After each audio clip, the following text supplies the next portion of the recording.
the first thing we did was really to show SEO's value. So I think I said in the chat, Excel is probably my favorite tool, just because you can, in my eyes, you can build essentially like, a tool inside of Excel that really demonstrates the value of SEO. Obviously, I think branding goes a long way, which is something we touch on later on in the slides as well.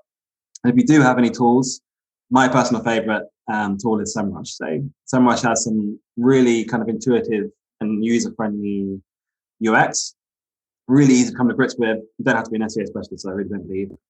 And a tip here is, if you do have that, is that they actually have a groupings, kind of a grouper tool, where it takes your umbrella keyword terms and sections them into what it deems to be the most relevant categories. So in our case, we have a pretty complex product suite and offering. That's probably one of the hardest things we had to do, is really understand those groupings and those offerings. Our tagline, and I kind of go to, where we're heading this ship, is essentially to empower the business to create SEO-first content and grow SEO's value. So obviously the business being, the people on the floor, on the ground, doing that content, doing that work, really giving them the means to understand SEO and put it.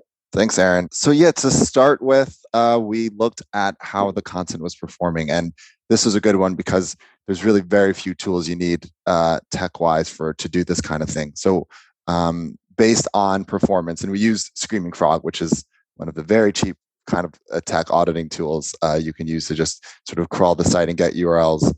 We did that, and we looked at whether or not the keyword was matched in the title, if it was matched in the H1, the URL meta description, and if it was ranking.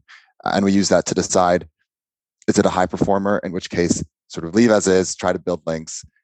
Is it performing but could be improved? We can amend the content. Or is there not really a good signal at all and we need to completely review the purpose? So it was a good place to start and to start testing our way into making some changes. Call out the SEO wins, because that's what builds momentum. So we have a weekly email we send out called the Snapshot, and then a monthly scorecard call.